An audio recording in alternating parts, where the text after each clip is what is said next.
Bismillah, Assalamualaikum warahmatullahi wabarakatuh.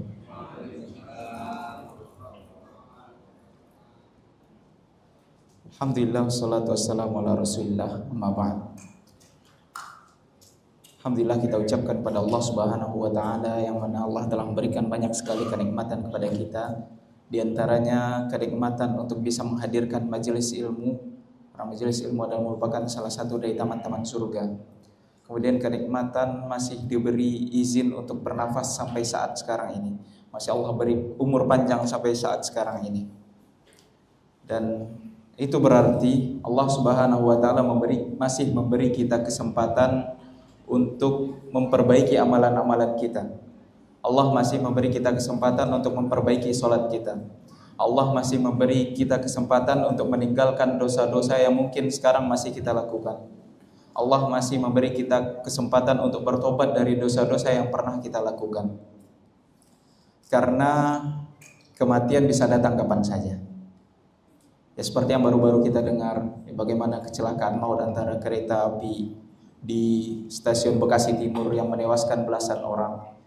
Padahal orang-orang itu sebelum berangkat kerja mungkin mereka masih sempat sarapan bareng keluarganya.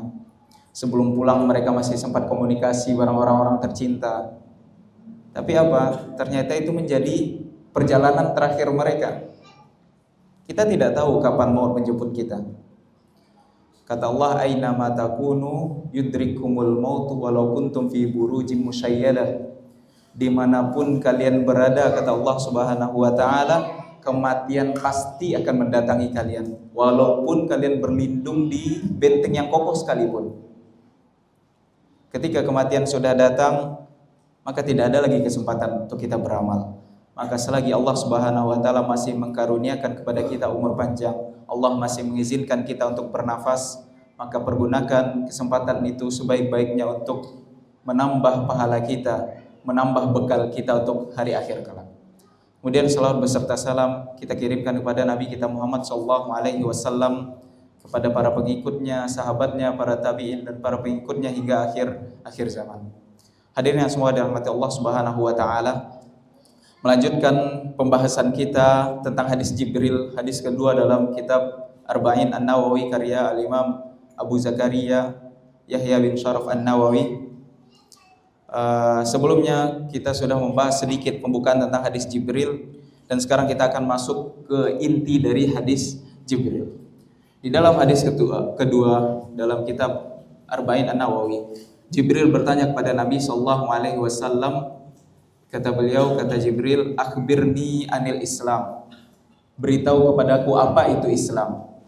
Kemudian Nabi menjawab, "Al-Islam an tashhada an la ilaha illallah wa anna Muhammadar Rasulullah wa tuqimas shalah wa tu'tiyaz zakah wa tasumar Ramadan wa tahujjal baita in istata'ta ilaihi sabila." Di dalam jawaban Nabi ini dapat kita ketahui bahwasanya Islam terdiri dari 5 rukun. Rukun yang pertama adalah syahadatain. Kemudian rukun yang kedua adalah mendirikan sholat. Rukun yang ketiga membayar zakat. Rukun yang keempat berpuasa, dan yang terakhir berhaji ke Baitullah bagi yang mampu. Ini adalah pondasi agama kita. Ibarat bangunan, kalau ada pondasinya, Islam juga ada pondasinya. Dan semakin kuat pondasi sebuah bangunan, semakin kokoh dia. Sekencang apapun gempa yang mengguncang, sekencang apapun angin badai yang menerpa, bangunan yang kuat, bangunan yang pondasinya kuat, yang tiang-tiangnya kuat tidak akan runtuh. Begitu juga dengan Islam. Apabila 5 pondasi ini, syahadatain, dia benar-benar bersyahadat bahwasanya Allah adalah satu-satunya Tuhan yang berhak disembah. Dia tidak mengharapkan apapun dari selain Allah. Dia tidak meminta apapun dari selain Allah. Kemudian dia bersaksi bahwasanya Nabi Muhammad adalah utusan Allah. Dia hanya mengikuti apa yang diajarkan oleh Nabi SAW. Dia hanya percaya apa yang disampaikan oleh Nabi SAW. Kemudian benar-benar sholat, memenuhi semua rukun-rukunnya di waktu yang tepat, tidak keluar dari waktunya. Kemudian membayar zakat, baik zakat fitrah maupun zakat mal. kemudian berpuasa di bulan Ramadan, dan terakhir berhaji apabila mampu. Ketika 5 rukun ini kuat, maka agamanya juga akan kuat. Tapi kalau rukunnya, kalau pondasinya sudah lemah, sholat asal-asalan, puasa masih bolong-bolong, zakat fitri oke lah, zakat fitrah oke lah dibayar, pas zakat malnya tidak perhatian, tidak dihitung nisabnya, tidak tahu kapan hululnya, kapan haulnya. Berhaji dia mampu, duitnya banyak, tapi tidak berusaha untuk berhaji, maka agamanya akan runtuh, Islamnya akan runtuh. Jadi semoga dirahmati Allah Subhanahu wa taala. Kita masuk ke rukun pertama dari rukun-rukun Islam, yaitu bersyahadat bahwasanya tiada Tuhan selain Allah dan bahwasanya Nabi Muhammad utusan Allah. Di sini muncul pertanyaan, kenapa di sini Nabi SAW menjadikan syahadat itu satu rukun? Syahadat bahwasanya tidak ada Tuhan yang berhak disembah kecuali Allah, satu rukun bersama dengan syahadat bahwasanya Nabi adalah utusan Allah. Kenapa tidak dua rukun? Kenapa digabung oleh Nabi SAW? Di sini ada rahasianya. Syahadat kepada Allah itu menunjukkan keikhlasan dalam beribadah, dan syahadat kepada Nabi SAW itu menunjukkan mutaba'ah. Jadi kenapa dua rukun ini? Kenapa syahadat kepada Allah dan syahadat kepada Nabi SAW digabung?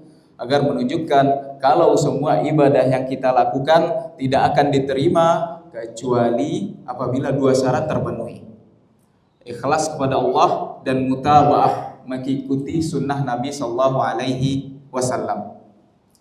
Makanya di dalam rukun yang pertama Nabi menggabungkan antara syahadat kepada Allah dan syahadat kepada Rasulullah SAW.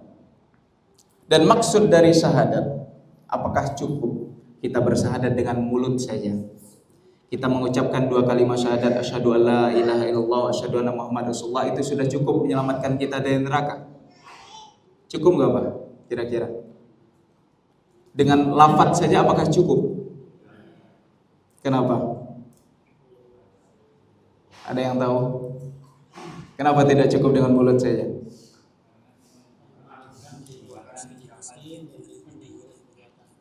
Ini tentang Islam Pak, belum masuk ke iman. Kenapa syahadat dengan mulut saja tidak cukup? Karena kalau syahadat dengan mulut saja cukup, maka orang-orang munafik tidak akan diancam dengan neraka oleh Allah Subhanahu wa taala. Apa kata Allah dalam surat Al-Munafikun ayat pertama? Idza ja'akal munafiquna qalu nashhadu innaka la rasulullah wallahu ya'lamu innaka la rasuluh wallahu yashhadu innal munafiqina lakadzibun. Di dalam ayat ini Allah sebutkan orang-orang munafik itu bersyahadat bahwasanya Rasulullah SAW adalah utusan Allah. Dengan mulut mereka mengaku kalau Rasulullah adalah utusan Allah. Tapi apa? Wallahu yashhadu innal munafiqina lakadzibun. Mereka itu bohong dengan syahadatnya. Kenapa bohong? Mereka mengucapkan dengan mulut tapi hatinya beda. Mereka tidak mengatakan apa yang ada di dalam hati mereka, lain di mulut, lain di hati. Maka syahadat dengan mulut saja itu tidak cukup, harus disertai dengan pengakuan dari dalam hati. Nah sekarang gimana Ustadz kalau orang bisu, sah nggak syahadatnya? Dia dalam hati bersaksi tapi mulutnya nggak bisa ngomong, sah nggak syahadatnya? Ini kasusnya lain Pak. Kata Allah Subhanahu wa taala, fattaqullaha mastata'tum. Bertakwalah kepada Allah sesuai dengan kemampuan kalian. Kalau orang bisu cuma mampu dari hati, maka tidak masalah. Tidak perlu dengan lisan. Namun kita yang Allah berikan kelebihan bisa ngomong, maka syahadatnya tidak cukup saja dengan lisan, harus juga dengan hati. Hadirin semua dirahmati Allah Subhanahu wa taala. Antashhada alla ilaha illallah. Secara bahasa, kalau kita artikan la ilaha illallah, la artinya tidak ada, ilah Tuhan, illallah kecuali Allah. Itu secara bahasa. Kira-kira kalau kita terjemahkan secara bahasa betul nggak Pak? Tidak ada Tuhan selain Allah. Tepat gak artinya? Tafsirnya tepat gak? Kenapa gak tepat, Pak? Karena ada banyak sekali Tuhan selain Allah. Orang Kristen punya Tuhan, Konghucu punya Tuhan, orang Buddha punya Tuhan, orang Hindu punya banyak Tuhan, dan agama-agama lainnya itu ada banyak Tuhan. Ini bukan perkataan saya, Pak, bukan perkataan anak. Mereka disebut Tuhan itu bukan perkataan anak. Tapi Allah Subhanahu wa taala melabeli mereka dengan sebutan Tuhan. Allah Subhanahu wa taala berfirman, "Fama aghnat anhum alihatuhum allati yad'una min dunillahi min syai'." Tuhan-tuhan yang mereka sembah selain Allah tidak mampu memberi manfaat kepada mereka.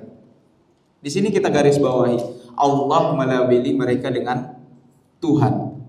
Berarti tidak tepat kalau kita artikan la ilaha Allah, tidak ada Tuhan selain Allah. Karena di dalam Al-Quran sendiri pun Allah menyebutkan ada banyak Tuhan selain Allah. Maka arti yang tepat la ilaha illallah apa Tuhan? La ma'budu bihaqqin illallah. Tidak ada sesembahan yang berhak disembah kecuali Allah. Karena sejatinya sesembahan atau Tuhan itu ada banyak. Namun yang berhak disembah hanya Allah Subhanahu wa taala. Allah Subhanahu wa taala berfirman, "Dzalika bi anna Allaha huwal haqqu wa anna ma yad'una min dunihi huwal batil." Bahwasanya Allah Subhanahu wa taala dialah sesembahan yang hak dan sesembahan yang lainnya adalah batil. Ada banyak Tuhan di bumi ini, ada banyak. Setiap agama punya Tuhan. Namun yang berhak disembah, yang punya hak untuk disembah hanya Allah Subhanahu wa taala. Maka kalau kita lihat orang-orang musyrik, orang-orang selain Islam, bagaimanapun mereka beribadah, Pak. Mereka menangis, mereka sujud, mereka berdoa dari pagi sampai pagi lagi berhari-hari. Berguna nggak buat mereka? Memberi manfaat nggak buat mereka? Bisa nggak menyelamatkan mereka? Tidak, karena yang mereka sembah adalah sesembahan yang batil. Tadi kata Allah apa? Fama aghnat anhum alihatuhumul lati yad'una min dunillahi min syai'. Sesembahan yang mereka sembah kecuali selain Allah tidak dapat memberi mereka manfaat. Bahkan ketika hari kiamat, di hari akhir kelak, Allah Subhanahu wa taala menyuruh mereka untuk mendatangi Tuhan-Tuhan mereka. Di hari akhir kelak, siapa yang menyembah selain Allah, Allah suruh mereka untuk mendatangi Tuhan-Tuhan mereka, untuk meminta pertolongan kepada mereka. Namun apa? Ya jelas mereka tidak bisa memberi pertolongan, karena mereka adalah Tuhan-Tuhan yang batil. Sekarang pertanyaannya, kalau secara zahir kita melihat ada orang non-muslim, ada orang kafir bersyahadat, mengucapkan 2 kalimat syahadat. Secara zahir kita hukumi mereka sebagai orang muslim atau tidak? Orang kafir nih, kita suruh dia bersyahadat, tiba-tiba dia bersyahadat, itu hukumnya berubah nggak? Yang awalnya kafir jadi muslim? Bisa nggak perkataannya dia, syahadatnya dia tadi secara zahir merubah dia dari yang awalnya kafir kepada muslim? Secara zahir, Pak. Secara zahir hukumnya berubah. Dia yang awalnya kafir menjadi muslim. Dia memiliki hak-hak sebagai seorang muslim. Kalau dia meninggal kita sholati, kalau dia sakit kita jenguk. Karena kita hanya bisa menilai secara zahir, sedangkan hatinya kita tidak tahu. Emang kita tahu, Pak, dia ngomong itu mulut sama hatinya sama, bisa kita nilai itu? Bisa nggak kita menilai hati seseorang? Tidak. Jadi kalau ada orang kafir mengucapkan 2 kalimat syahadat, maka hukumnya berubah dari yang awalnya kafir menjadi muslim. Maka dia memiliki hak-hak sebagai seorang muslim. Ya, hal ini ditegaskan dalam sebuah kisah. Ketika di suatu perang, sahabat Usamah bin Zaid. Siapa Usamah bin Zaid, Pak?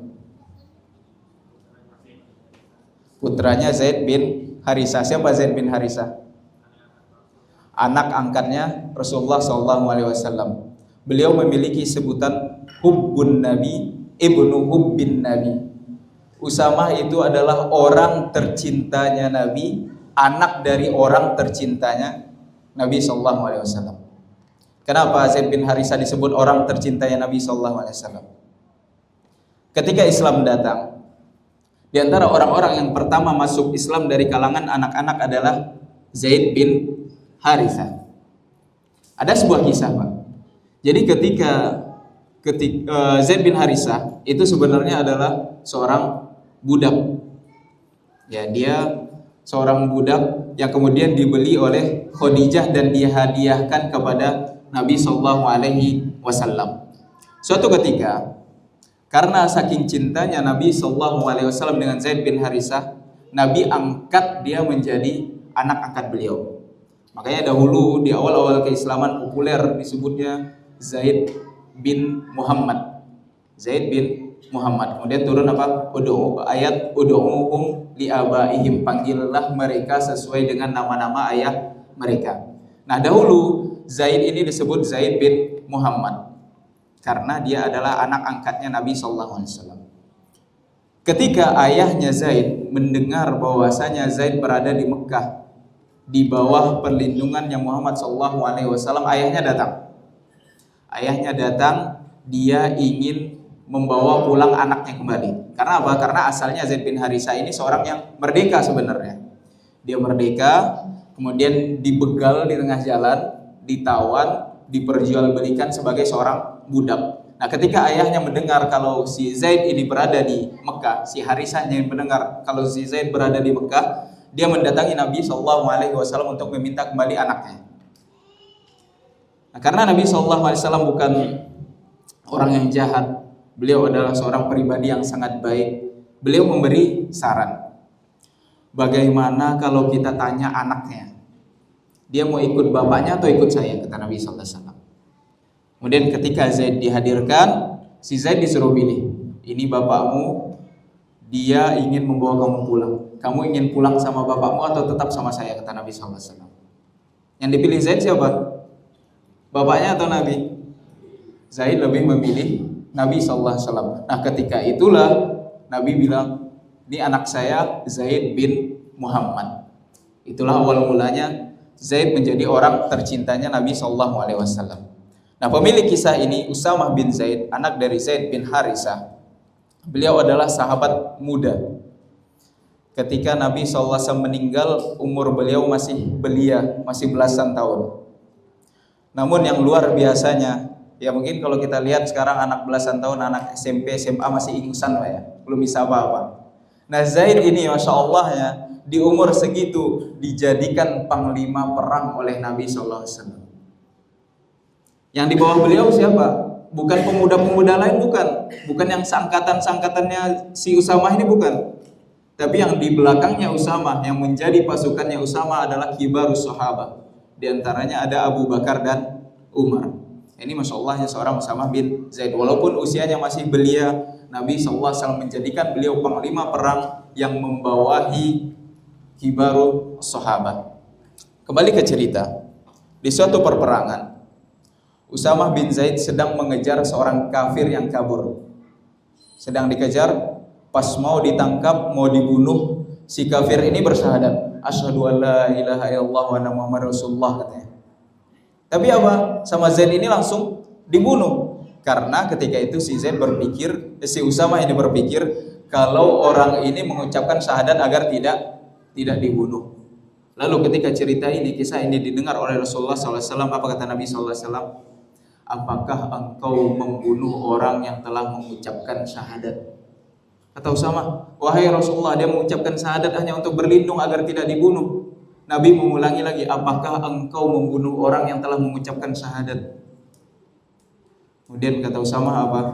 Seandainya di hari itu aku belum masuk Islam. Karena apa? Karena saking beratnya beban yang dipikul Usamah ketika itu. Seandainya ketika itu dia belum masuk Islam, kemudian dia masuk Islam, dosa-dosanya apa? Pasti diampuni. Namun ketika itu statusnya sudah Muslim, dia sangat merasa bersalah sekali. Kenapa tadi aku bunuh dia? Kenapa dalam keadaan itu aku sudah masuk Islam sehingga dosanya sudah tercatat?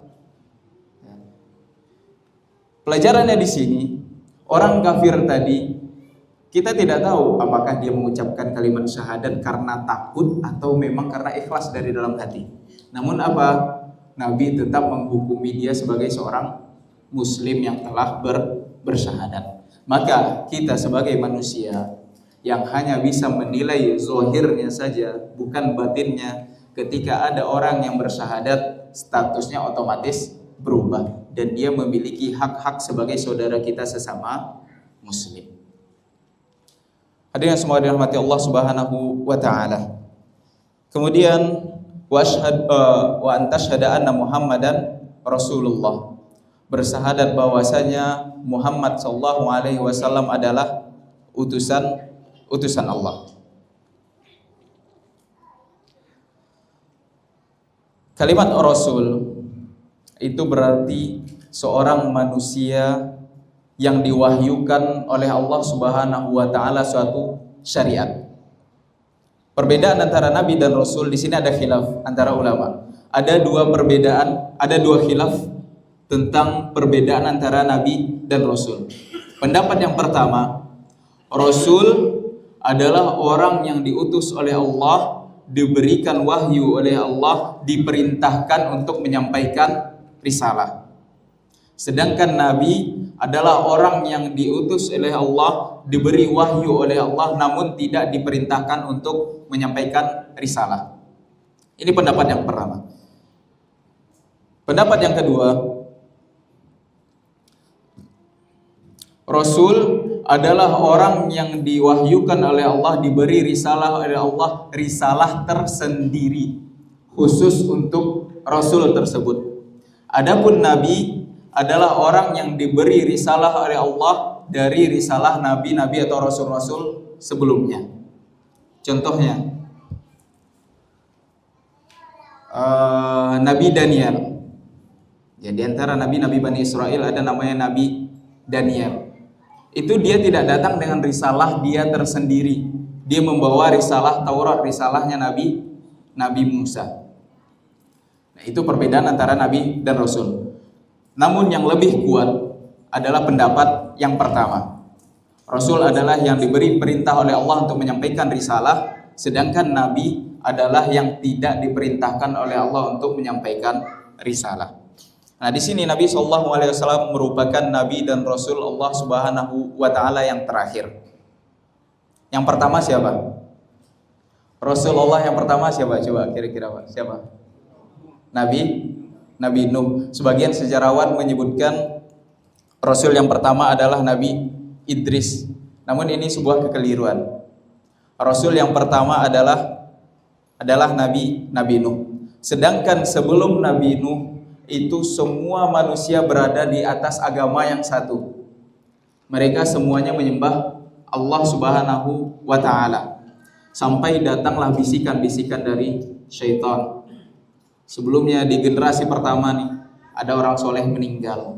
Kata setan apa? Datang ke kuburan mereka, doakan mereka. Lama doakan mereka. Generasi berikutnya minta doa ke mereka agar disampaikan pada Allah. Generasi berikutnya buatkan patung untuk mereka. Generasi berikutnya sembahlah mereka. Ya begini cara setan untuk menyesatkan manusia. Pelan-pelan, gak langsung nyuruh nyembah kuburan, enggak Pak. Setan pelan-pelan, hasut manusia pelan-pelan, sampai akhirnya manusia sebelum Nabi Nuh alaihissalam menyembah patung-patung. Ketika sudah tersebar kemusyrikan di bumi, Allah mengutus Nuh alaihissalam. Hal ini diperkuat dengan hadis syafaat. Ketika di hari akhir di padang mahsyar, ketika itu manusia semuanya dikumpulkan oleh Allah Subhanahu wa taala di satu tempat, Pak. Kita semuanya dikumpulkan di satu tempat dalam keadaan telanjang dan belum dihitan. Malu nggak Pak dilihat orang? Nggak pakai baju malu nggak dilihat orang? Di hari itu nggak kepikiran Pak. Kita nggak kepikiran ngelihat aurat orang sebelah tuh nggak kepikiran. Kita lebih fokus kepada keadaan kita ketika itu. Karena apa? Di hari itu luar biasa ya Masya Allah. matahari itu sangat dekat dengan kita. Ada yang keringatnya sampai ke lutut, ada yang keringatnya sampai ke pinggang, ada yang keringatnya sampai ke dada, ada yang keringatnya menenggelamkan dia. Di hari itu luar biasa sekali keadaannya. Orang-orang kacau semua keadaannya. Maka manusia ketika itu datang kepada Nabi Nuh alaihissalam. Mereka mendatangi Nabi Nuh alaihissalam. Kemudian apa? Maka berkata, wahai Nuh, engkau adalah Rasul yang pertama Allah. Maka datanglah kepada Allah, mintalah syafaat kepada Allah untuk kami. Ya, di sini kita garis bawahi, manusia ketika itu datang kepada Nuh karena Nuh adalah Rasul yang pertama Allah, Rasulullah yang pertama. Bukan Nabi Idris. Rasulullah yang pertama adalah Nabi Nuh, yang terakhir adalah Nabi Muhammad SAW. Dan barang siapa yang mengaku-ngaku ada nabi setelah Rasulullah SAW, maka ada hukumnya adalah kafir. Karena Nabi Muhammad adalah khatamul anbiya, penutupnya para nabi. Jadi kalau ada yang ngaku-ngaku nabi, dapat wahyu dari Allah entah lewat mimpi, entah bersemedi, maka kita ketahui kalau dia itu apa? Ngarang. Karena tidak ada nabi setelah Rasulullah SAW. Hadirin semua dirahmati Allah Subhanahu wa taala. Kemudian apa konsekuensinya ketika kita sudah bersyahadat bahwasanya Nabi SAW adalah utusan Allah? Kira-kira apa konsekuensinya, Pak? Apakah cukup dengan bersyahadat saja? Apakah cukup dengan mengucapkan syahadat namun tidak ada konsekuensinya? Tidak. Dari syahadat itu ada beberapa konsekuensi yang harus kita terima. Konsekuensi yang pertama, mempercayai apa yang dikatakan oleh Rasulullah SAW. Apapun yang kita dengar dari Rasulullah SAW, maka kita wajib percaya. Apapun itu. Ketika kita ketahui sebuah hadis, kita mendengar sebuah hadis dan sanadnya sahih, mau tidak mau kita harus percaya. Apapun yang dikatakan oleh Nabi SAW, hadis apapun yang datang dari Nabi SAW, selama itu hadisnya sahih, sanadnya sahih, kita wajib untuk percaya. Walaupun mungkin di hati kita nggak masuk akal, walaupun mungkin di akal kita tidak masuk, walaupun mungkin kita berpikir kok hadisnya seperti ini, emang ada hadis seperti ini, namun ternyata sanadnya sahih, kita wajib percaya. Ketika ada hadis dari Nabi SAW dan sanadnya sahih, sebagai seorang muslim yang sudah bersyahadat, konsekuensinya kita wajib percaya. Kemudian konsekuensi yang kedua, mematuhi perintah Rasulullah SAW tanpa ragu-ragu. Apapun perintah dari Rasulullah SAW, seberat apapun perintah dari Rasulullah SAW, sebagai seorang muslim yang sudah bersyahadat, kita wajib mematuhi. Allah Subhanahu wa taala berfirman, "Wa ma kana lil mu'minin wa la mu'minatin idza qadallahu wa rasuluhu amran ay yakuna lahumul khiyaratu fi amrihim wa may ya'sillaha wa rasulahu faqad dhalla dhalalan mubina."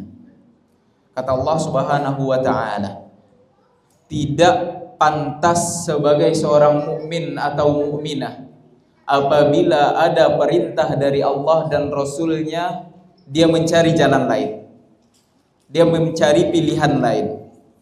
Wa may ya'sillaha wa rasulahu, dan barang siapa yang bermaksiat kepada Allah dan Rasulnya, faqad dhalla dhalalan mubina, telah sesat dengan kesesatan yang nyata.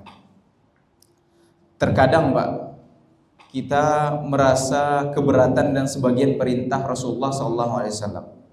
Terkadang kita tanya, ini hadisnya sahih atau enggak? Oh, ternyata sahih. Terus kita tanya lagi, ini wajib apa sunnah? Ya, misalnya ada yang bilang puasa Syawal misalnya. Man shoma Ramadhana summa atba'ahu sittan min Syawal kana kasiyamid dahar. Oh ya, kemarin ada yang nanya seperti itu. Ini hadisnya katanya dhaif. Ya setelah ana baca hadis man shoma Ramadhana summa atba'ahu sittan min Syawal kana kasiyamid dahar, ana takhrij ana sari di kitab Kutubut Tis'ah. Ternyata hadis ini hadis sahih, diriwayatkan oleh Al-Imam Muslim, kemudian diriwayatkan oleh Imam Abu Daud, kemudian diriwayatkan oleh Imam Tirmizi, dan juga diriwayatkan oleh Imam Ahmad di dalam musnadnya. Ketika kita dapati sebuah hadis dan diriwayatkan oleh Imam Muslim, itu tidak perlu ada keraguan lagi. Tidak perlu kita cari hukumnya karena sudah pasti sahih. Kemarin yang nanya siapa Pak? Hadisnya sahih. Man shoma Ramadhana summa atba'ahu sittan min Syawal kana kasiyamid dahr. Barang siapa yang berpuasa Ramadan kemudian setelahnya diikutkan dengan 6 hari bulan Syawal, pahalanya seperti berpuasa 1 tahun penuh. Nah, kita kadang nanya, ini puasanya sunnah apa wajib? Kalau sunnah ya udahlah, enggak usah puasa lah. Kalau wajib baru puasa. Padahal konsekuensinya ketika kita sudah bersyahadat bahwasanya Nabi SAW adalah utusan Allah, kita harus mematuhi perintah Rasulullah SAW. Tidak perlu kita pertanyakan, Pak, ini perintahnya wajib apa sunnah? Tidak perlu. Ketika ada perintah dari Rasulullah, langsung apa? Sami'na wa ata'na. Kita mendengar dan kita mematuhi. Tidak perlu kita pertanyakan ini sunnah apa wajib, langsung saja lakukan. Dulu sahabat nggak ada tuh, ketika Nabi SAW memerintahkan ini, mereka nanya ini sunnah apa wajib Rasulullah? Boleh gak saya tinggalkan? Gak ada. Para sahabat dahulu kalau ada perintah dari Rasulullah seperti apapun perintahnya, mereka langsung jalan. Ada sebuah cerita ketika perang Khandaq yang terjadi antara kaum muslimin di Madinah dengan aliansi orang-orang kafir. Kenapa disebut aliansi? Karena yang datang bukan hanya kafir Quraisy, yang datang dari suku-suku lain.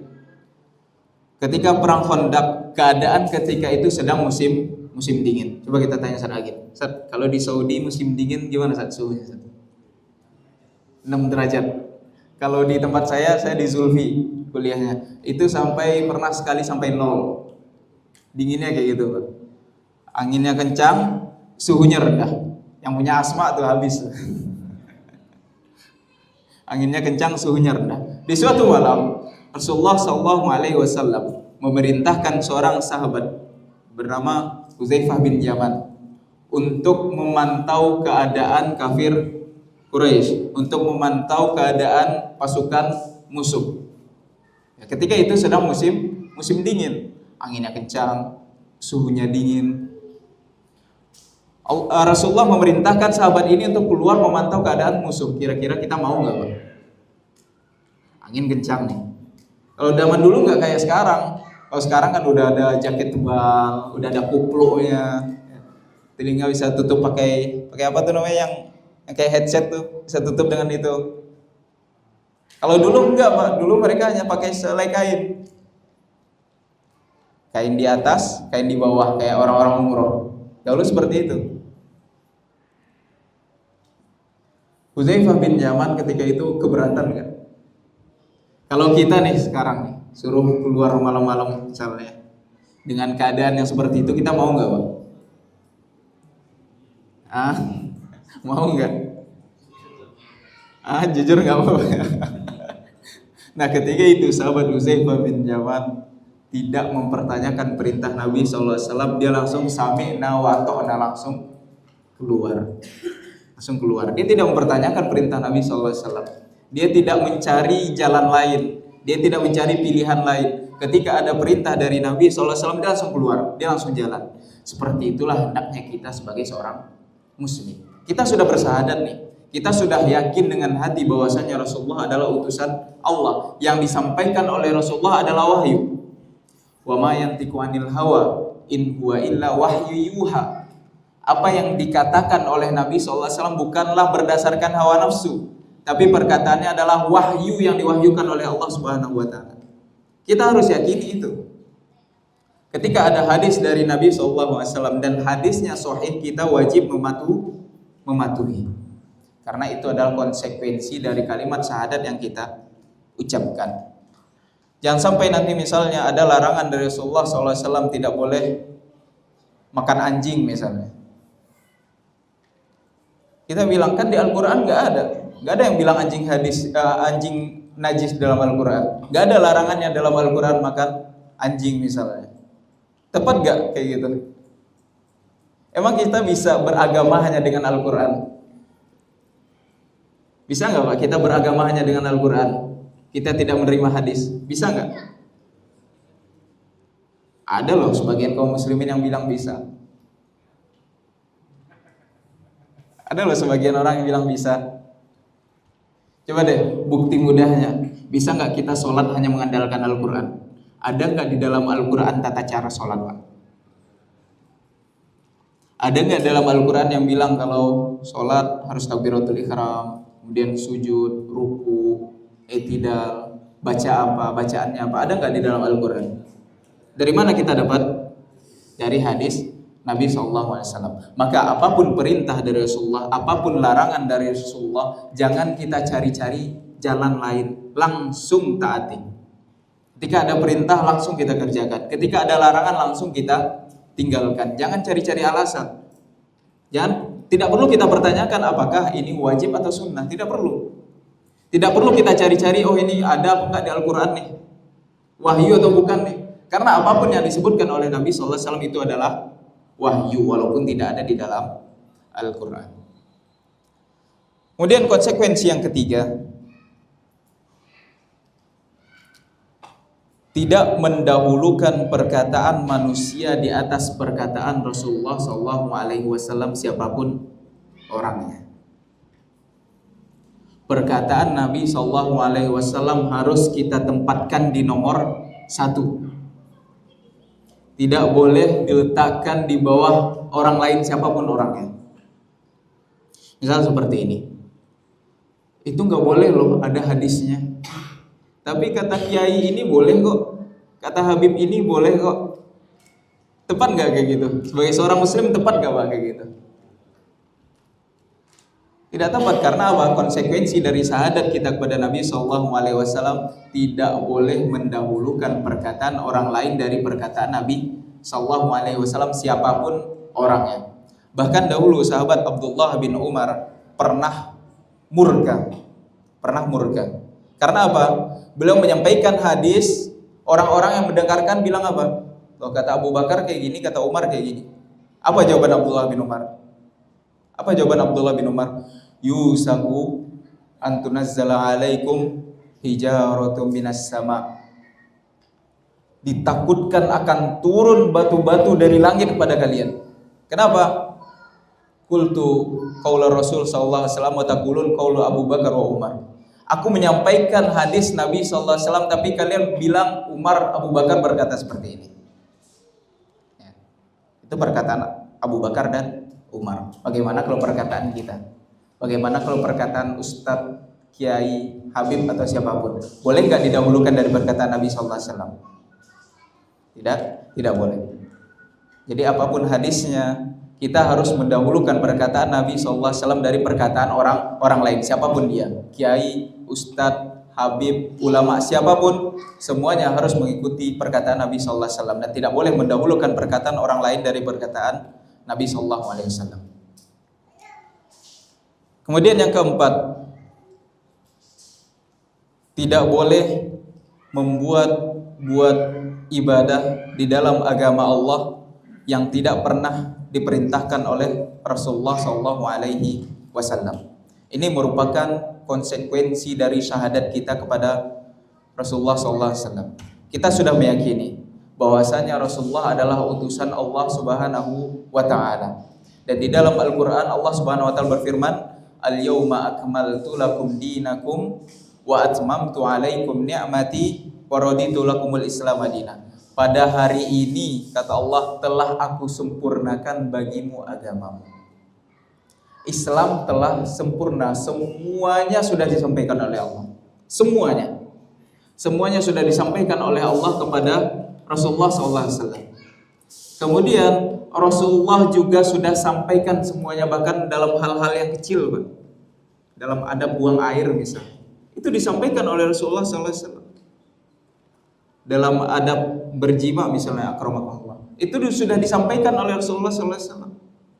Apalagi perkara-perkara besar, semuanya sudah disampaikan oleh Rasulullah SAW. Maka sebagai seorang muslim yang sudah bersyahadat, kita tidak boleh melakukan apa yang tidak diajarkan oleh Rasulullah SAW, karena itu adalah konsekuensi dari syahadat kita kepada Rasulullah SAW. Tapi kita cukupkan sampai di sini, insyaallah akan kita lanjutkan setelah sholat. Barakallahu fikum. Assalamualaikum warahmatullahi wabarakatuh.